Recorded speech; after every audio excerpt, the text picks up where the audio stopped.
Hello, Chad. Hi, everyone. Okay, I'm way too much used to the I forgot. Uh, the fucking Twitch callouts and stuff. But I thought, hey, we're gonna do a bit of um drawing for YouTube. I always love those like drawing along videos. I feel like I've been missing them a lot. I've been missing them a ton. I can't find them. I know one YouTuber who does them, maybe two if it comes at best. But genuinely, sadly, many have gone over to Twitch, which is fine. You can even interact with on the streamer, and you can be VTubing a lot. It's be interactive and it's cool shit. Um, but sadly, I don't know what videos on the mod, video on demand, kind of don't do it for me. I don't know what it is about them, but I feel like there's a difference. It might just be me just being picky. It might just be me being very picky, but there's like a difference between video on the mod of VOD from a Twitch stream. Um, because you have all these jokes in there um, that are really, really fucking at the moment kind of thing. If you weren't there, it's like hard to it's really hard to understand or like feel after. I feel like I don't know, this might just me being really really picky with my content. I am admittedly a picky content watcher from YouTube. um so I thought, hey, why not make something special for YouTube? And here I am. Which means I don't know when this will be uploaded, but if it's like earlier than February 14th, YouTube gets a nice gift to watch. Namely, I've been working on a 2.0 and this one is it. Hello!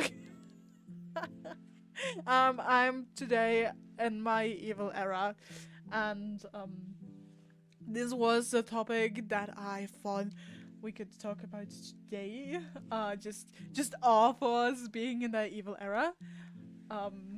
Because recently I've been writing this little AU story for those who know that I have a comic that is called Twilight's Moon, and in it I haven't gotten to judge on some of the mentally fucked up stuff that has happened to some of the side characters in it. And so, turning this back into what I've been writing about, I've been writing about an AU where basically in that AU something bad has happened, and yeah, the main character gets to be oblivious about it while the side character is just suffering. um that's the rough context about it. um which, yeah, I can put it into more context, which is basically you're seeing this character here. This is Isaac. This is my dear, lovely, beloved 5-year-old already. Fucking how? Fucking 5-year-old character. He was one of my first OCs to ever like be a main protagonist in a story. He is now relegated to the side spot. I know it's sad, but I mean, he's still got a lot of suffering. He's still got a lot of suffering. That didn't change. And so the story behind it is basically for that AoE, Jamie and Isaac. I can't pronounce the shit. I can't pronounce the shit. Damn it, English. Why? Or just my mouth. Maybe I should, like, I don't know, be stricter to my mouth. But essentially, Isaac in this AU has, the parents have been like killed by vampires, so now Jamie and Isaac are like left to roam the like flat until, well, they get noticed by said vampires. And unlike in the comic, Jamie gets noticed as well. In the original comic, Jamie doesn't get noticed. He gets a la 91 days to watch as his brother gets like not killed, but like dragged away somewhere. They assume that Isaac is dead because vampires. But Isaac, well, it's a bit more complicated than that. It's a bit more complicated than that. And in this AU both gets taken away, and Isaac is given the chance that Jamie basically gets to live a good life without like ever noticing what's going on with the vampires. But for that to happen, Isaac has to give up his own freedom, his own like will to live. Not like the will to live, but like the will to have an own life as his own. He is basically paying rent for the both of them with his own human blood, and the vampires basically go and sell it. That's kind of the plot of the ZU. Yeah, it is bad. It is. I'm hurting my baby. He deserves to be better. I mean, this boy is very young at the start. I think I've written him to be 12, but I'm gonna change that because the age of 12, that is pretty young. Maybe I'll make him like 16, and Jamie would be around 10. So Jamie has a better like memory of stuff. I'm still in the writing phase. Yeah. And so this artwork is basically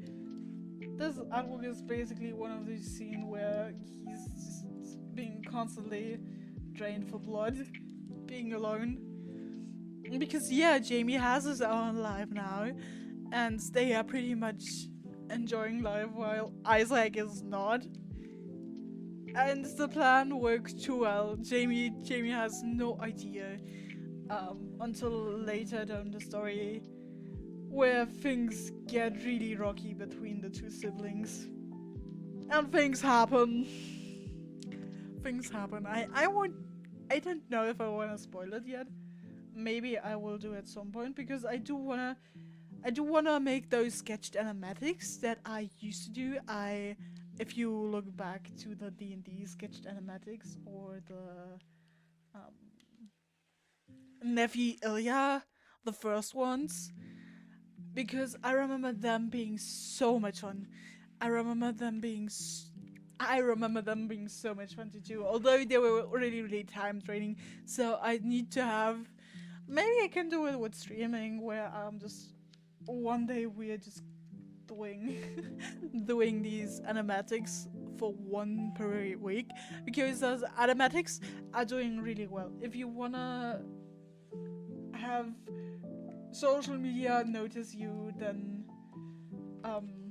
animatics are your certain banger, because they tell a lot about your OCs.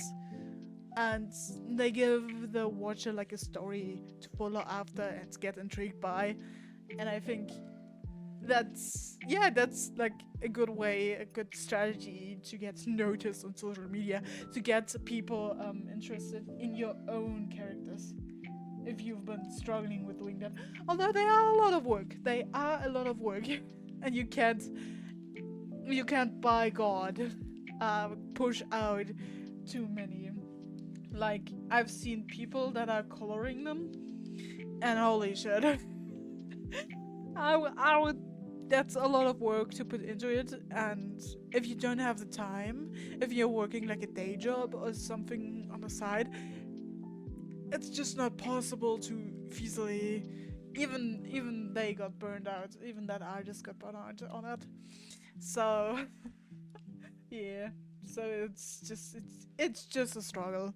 It's just a struggle with social media, and it's a shame. It's a shame. But I've again ramble number what? Ramble number what? Um. But yeah, so the topic today is just in general angsty stories, angsty art, because um I enjoy them. I enjoy them very much, which is why I made this like angsty VTuber version of myself. Um, or like my creator did. I wasn't. I no. I wasn't my creator did. My creator did. And yeah. um, if I'll find them, things are going to happen. Yeah. um, just some promises. You don't need to worry about it. You don't need to worry about it. Nothing too bad. Nothing too bad. But in that sense, I always joke, me being the creator now, um, that none of them will love me once I get to meet them. And it's funny, um, in a sense, because yeah, you are ruining their lives. You are, if you were to take a look at it, uh, from like a moral perspective, you are putting them through a lot of trauma, and I am putting them through a lot of trauma, through a lot of horror and hardships. That would be normally, mostly, like, if I were to speak from the perspective of a human, um, horror stories like that have happened in a way, in mortal human ways, but like surviving them is traumatic, and yeah, in a sense, you could also consider them lucky as well, because there's a lot of things that can go wrong and might, and it's just the reality of the stuff. But it's also like interesting to explore how the human mind would react while confronted by those situations. I feel like we all would say, "Ah, we can hang through there. We can get through this horrible thing," and you might, but it'll cost you a lot of energy. It'll cost you a lot of like emotional turmoil, and let's not speak about the horrific things you might encounter. So if I were to say, I'll be put in the shoes of like, let's say I would be put in the shoes of Isaac. Um, that would mean for me going through all the horrors that Isaac did. In this case, it would mean for me going through like my parents dying in front of me having to decide to sacrifice my own life for the better good for Jamie, or in that case, some fictional brother that I'd have, and it would mean like pushing through till the end until I eventually a spoiler. But yeah, that would mean this picture would be me, and it's, of course, it's like horrible. Um, but it also can show how strong the human mind can be, because, like I said, there have been cases like that. Not like 100% like that, but they've had to go through horrible hardships. And it's even more impressive that they survived. But in a sense, we also have to like split fiction from reality for a bit. There are cases where you can do that. There are cases where you can't do that, and there's like scenarios where you can do that and can't do that. And I think if you're looking um, from a perspective where you can do that, it's like, yeah, it's this thing where you take a look and explore a scenario that might not be 100% real, and where you could inspire, of course, hope, where you could also inspire despair. There are a lot of books written about horrific scenarios, and making the characters go through horrific stuff that might not even end well. A lot of movies as well. One that comes to really mind is 1984. I had to call it. Okay? It's really that infamous, or like famous in a sense. That's for you to argue. But it's 1984, which is basically this book about a not utopian but dystopian state where everyone gets where everyone like kind of gets watched over and looked over, and everyone is supposed to work, but there's like no uniqueness to everyone in there. And yeah, the main character at the end, I haven't read it, but I hear that it's not a good ending for him. Because usually you expect the hero to like win, to like change the system in this case, but I think he doesn't. And it's of course this very, very despair-filled story, which gets to explore the scenarios of this dystopian world, and it tells a story about what human people might do confronted with it. It explores scenarios that's, of course, have like a ground in like they have a certain point in reality as well. What I mean by that is essentially that there are points where the book and the world that we currently live in, that they share similarities, and these similarities are put up to an extreme high in the Soviets, at least. Because there are stories in which the extreme situation might have been based on a real one. If you're thinking about all those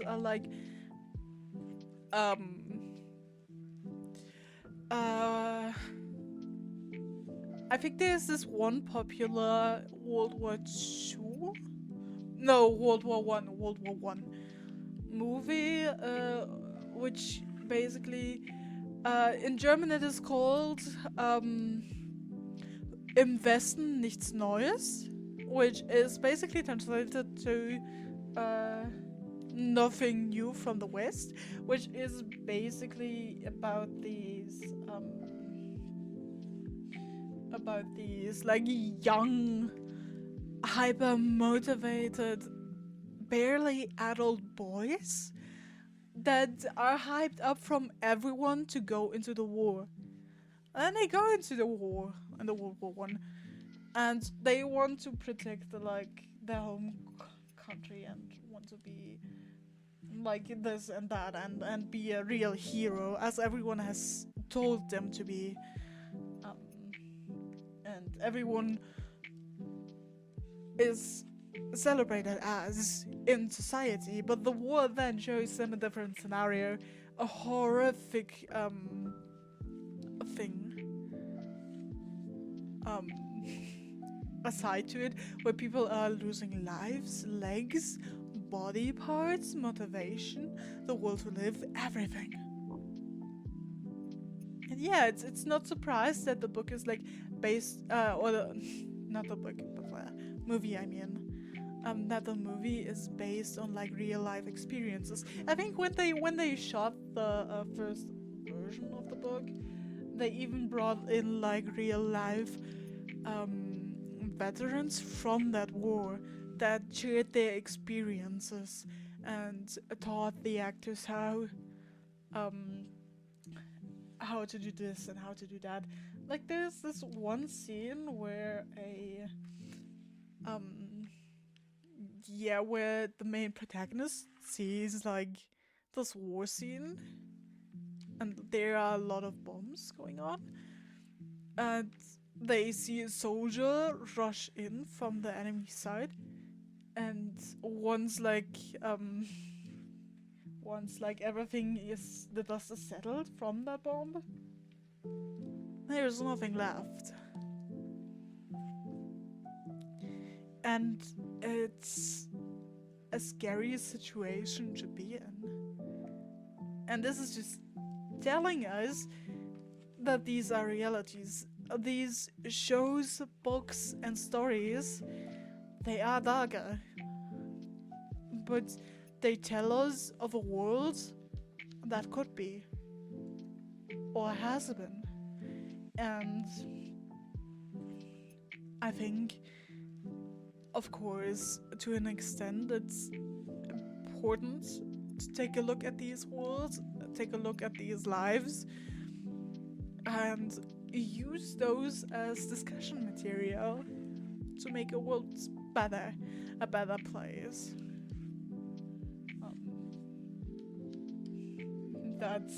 That's at least for the stories that want to tell, that want to tell and discuss. I remember we've been reading a book from Yuli Tse, which was also like about a dystopian where everything was tracked. You had to do this and that, and if you had if you fell into the red zone kind of thing with some of your like health things, you had to change them immediately, otherwise you get problems. It's like with the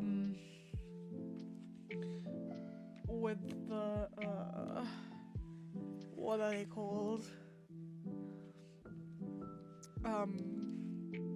Like mirror episodes as well, where they literally show you the mirror and show you the world that's bad. And that is angst. That is technically considered angst as well, because it's a negative scenario where there is, maybe if you're lucky, there is a good scenario, a good way to get out of it.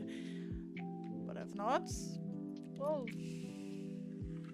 it shows a world that we don't want to reach. And it starts a nice discussion. And I think angst art as well. Angst can do a lot in that aspect.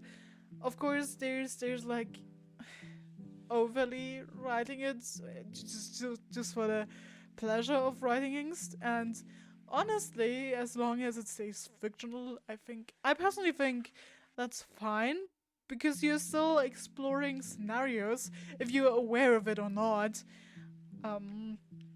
that could be reality. That probably, or there's like somebody who has gone through something similar. Um, if we are like thinking of the typical um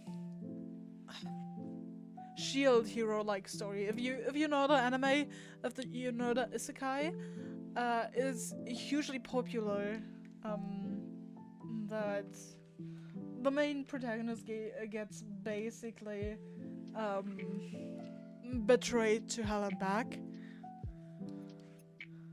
which means everyone other than the characters that are following the main character are portrayed as evil and like neglecting him. And for the few chapters, there is like nothing, absolutely nothing good happening to the protagonist. And yeah, this could be experienced in real life as well. And yeah, it could be to that hard degree, because generally we have so many people in this world, so many negative stuff, that it generally could happen somewhere on this world. The chances sadly aren't low. I'm not sure. I'm not sure though. Um but yeah, it is a possibility, sadly. And it's stories like this, no matter how well written, that's the discussion topic for another day. But they do give a chance. They do give a chance to speak of those like experiences, show them, and maybe make people think. Maybe make people think about how they act in real life and what they keep looking out for. I think this is very important. But like, preaching aside, Angst is just, for me it feels very fun to write. Again, I'm exploring a scenario in a quote unquote safe environment where no one really in reality has to get hurt. Of course, I have to be careful that I write sensitively, that I take care of who I'm writing about, that I'm keeping the characters as like human beings, that they like, yeah, stay who they are essentially, or like change with all the things that they experience. Because if I run a if I'm gonna write a story that is angsty and that is just there for being angsty and angst p word, for the lack of a better term, like angst fest. There you go. That could be a right term. Then I don't know. I'm arguing from a moral perspective when I'm saying, yeah, I don't know what the point of your story is. Of course, it's like this kind of uh, fulfillment thing, surely. But you're also having fun, sure. And that's, to a certain kind of point, it's fine, I think.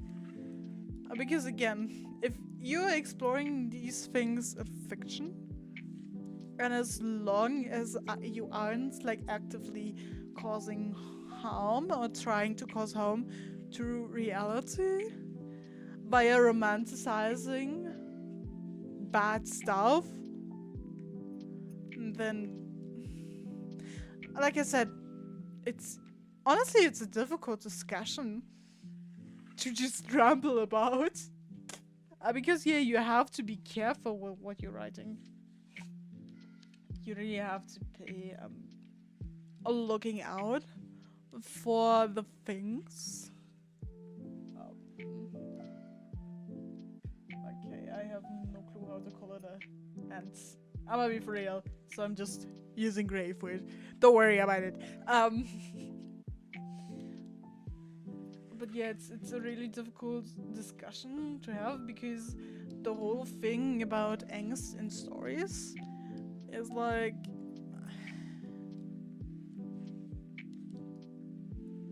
let me think about it, because the thing is, angst in stories can really quickly like become extreme, because angst itself is something like really extreme as well. Like it's not a, I don't want to call it normal scenario, um, because to some people this angsty situation might be reality, but in its fictional, yeah, I don't know if I'm like filling the right words, but what I'm trying to say is it's like, of course, to some extent, stories will have an impact in reality, depending on what kind of impact you want that story to have in reality, as well as what the reader sees in the story, or like, yeah, when they watch the movie. But yeah, it's just, of course, it's also angst is also um used in a way to vent.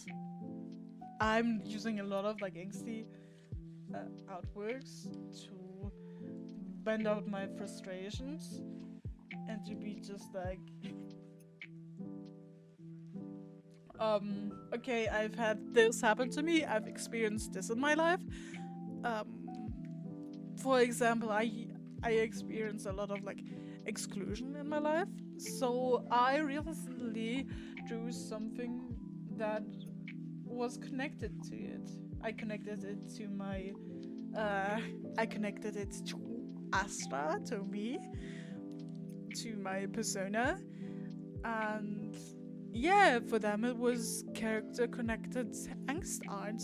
For me, it was, for me, the author, it was a scenario that has been kept in my head, a thought that I had uh, put into art to cope with it, essentially.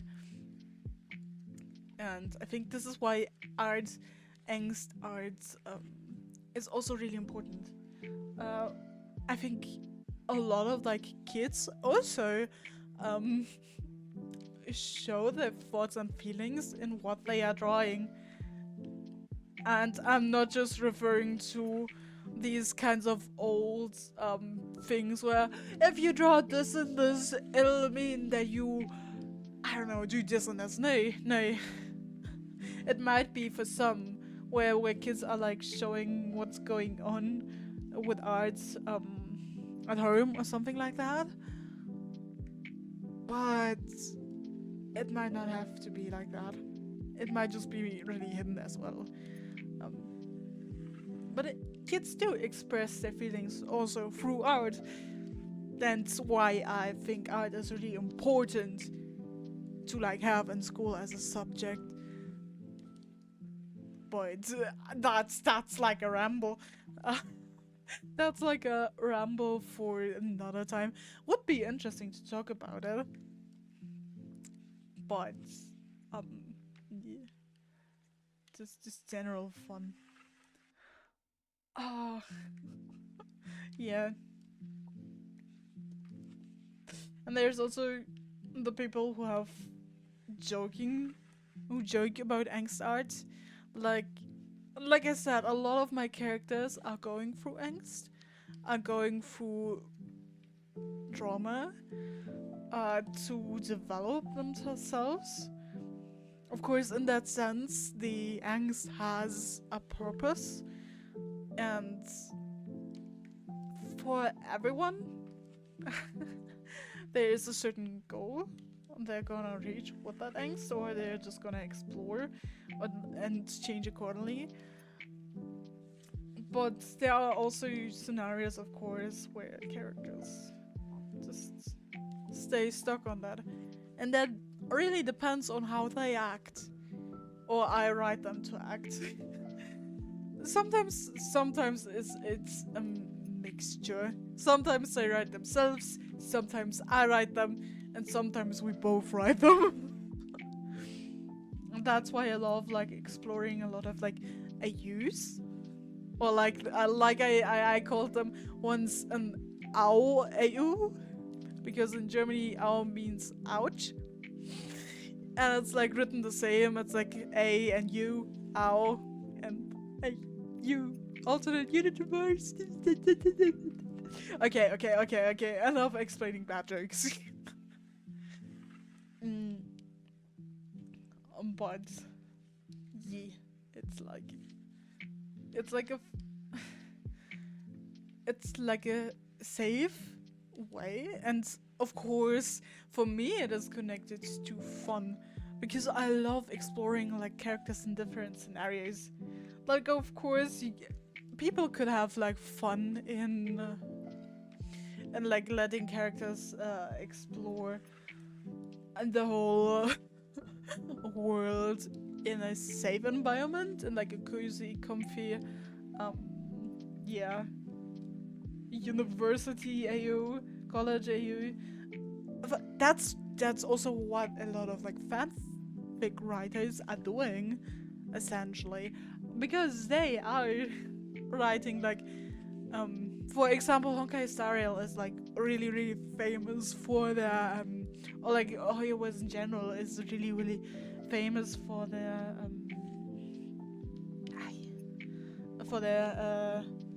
fanfics or for their fandom culture, and a lot of things get explored that can't be explored in the real story, and characters can be written deeper than maybe even the real story because Hoyoverse has only so much time. And I mean, like, have you fucking seen those lengths of the Amphoria's updates? Oh, hello. I, the fuck. They were long. I'm glad that Wuthering Waves has gone, like, back in a bit. But again, that's like another topic for another day.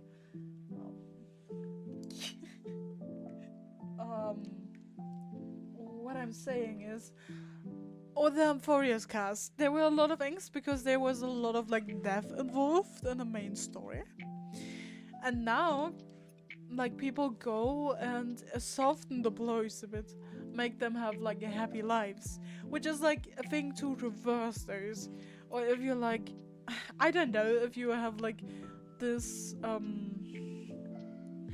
Spy Family, for example, has this world building where they have like they hint like a lot of angst, but it's like also being a comedy, and a lot of jokes are involved, a lot of like mishaps and stuff. And so you could basically go and explore the whole world of Spy Family through our fanfics or through our angst. You could like explore how Lloyd will, for example, react once Yor once Yor and her brother find out who he actually is. Like, yeah, like you can tell me, like you can't tell me that this isn't like interesting to find out about, like on a story level. That's just me personally, but there would be a lot of drama involved because it would mean that the current status quo, how it has been established in like at least season 1 and 2, because fuck, I have yet to watch season 3, but like how it would change the status quo, how it would change the characters, how it would change Anya, how it would change the dog Bond, how it changed how it changed her brother, how it would change Lloyd, how it would change the whole spy agency thingy, how it even could impact Berlint. Oh, still so absurd. It's called Berlint, and not just simply Berlin. um, but yeah, I just laughed like a crow. Ah! Fuck. And it's in the video. It's in the video. I'm too lazy to cut it out. So you're getting the whole Sky experience. I hope you enjoy. Um, but yeah, it's just fun to explore in a way. And that's the thing I like about Angst. There's a lot of drama always involved. There's a lot of like action in the sense that you really have to be conscious about things, and it's like giving you a safe place to like explore things like that, and that's fine. And if you don't like that type of thing, that is fine as well. I mean, it's always like preferences and stuff, and you're allowed to dislike it. Because I said, like I mentioned, there's a lot of like things that might personally play into why you don't like this and that. And you're allowed to. You're allowed to have an opinion. And you're allowed to say my opinion is shitty. Just as I'm allowed to say your opinion is shitty. Yeah, I'm not saying that, but you get the vibe. You get the vibe. So, and this is all like a rambled explanation of why I adore Angst. Always have. Like, I love me a good scenario, where people have to actively struggle and it takes a while to solve the scenario. And I don't like it very much when characters are getting out of something that is supposedly difficult very easily. I'm not very good at writing that, of course. I still have to grow a lot, especially in regards of my own webcomic. Would be interesting to look at some point what I would do with my own webcomic. Maybe I'll make that a goal.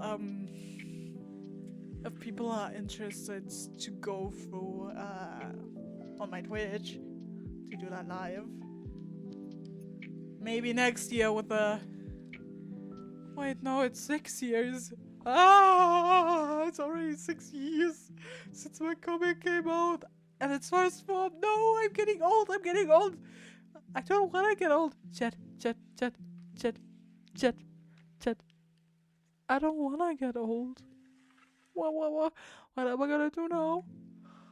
I'm scared. But point being, I just have a lot of fun with these scenarios. Just as someone might have fun with more safer environments, more cozy environments.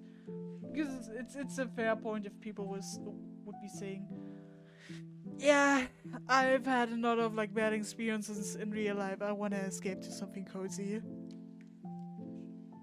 Which also would be fun to explore. Like, why are people like addicted to coziness? That could be a cool next video. And nice. Also, we're almost 1 hour in. 15 more minutes of yapping. Let's go. But yeah, that's why I love like doing a lot of angst art. And I explore stuff that in real life I wouldn't, and that for a good reason. But in fiction I can. Or at least in my mind I can. And that's okay. If it's, like I said, if it's not harming anybody, and even like, yeah, like I said, stuff that is emotionally exhausting has its own right to be there. Like, it's art. It's art. It's supposed to like evoke an emotion, and even if the emotion is negative towards it, that's the point. Like, a lot of people don't like modern artworks, and it's like, that's like going on an all like fucking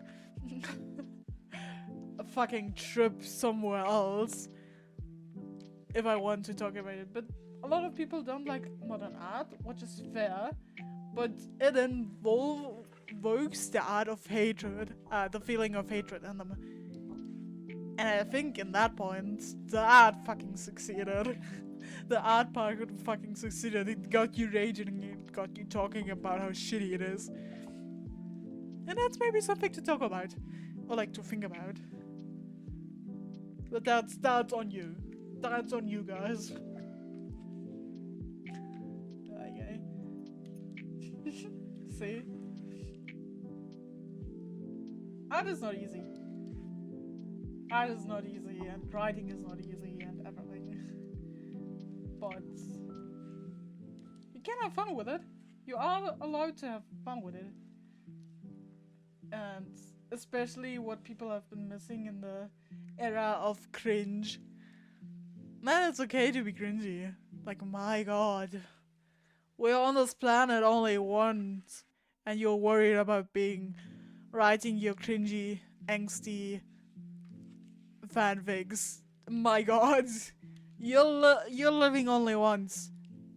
And if you wanna spend that time, like, laughing about others, that's time wasted, my bro. You can spend your time way better than that. I'd say you're the cringy one. You're the cringy one because you're wasting your time. You're not doing what you wanna enjoy.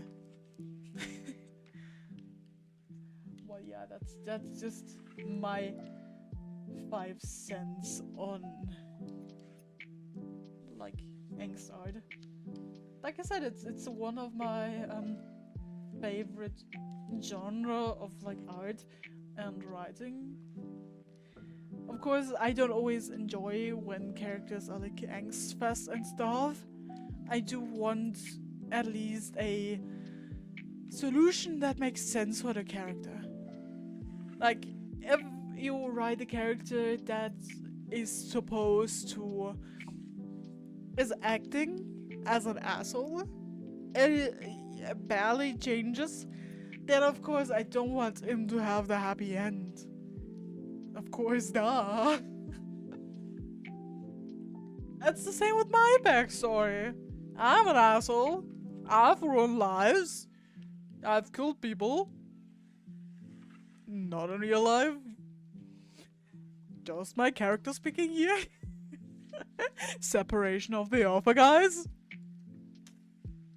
But what I mean to say is, I've done horrible things as a character. And yeah, my life won't end pretty. I think you can see it on the fucking scars. I'm slowly,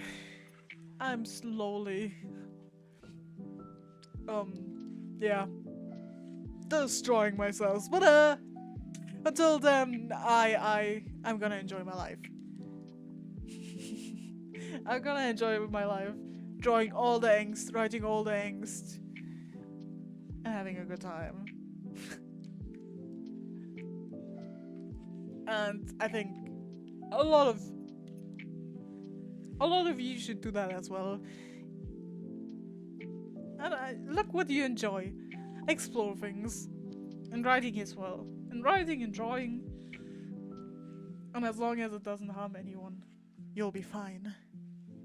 And remember, you don't have to share anything on the big internets. In fact, as someone who has done a lot of sharing on the internet, it's not generally recommended. But yeah, I hope you enjoyed this little art ramble about um about angst. I don't know how we came to here. I don't know if any of this has not made sense, but I enjoyed the time.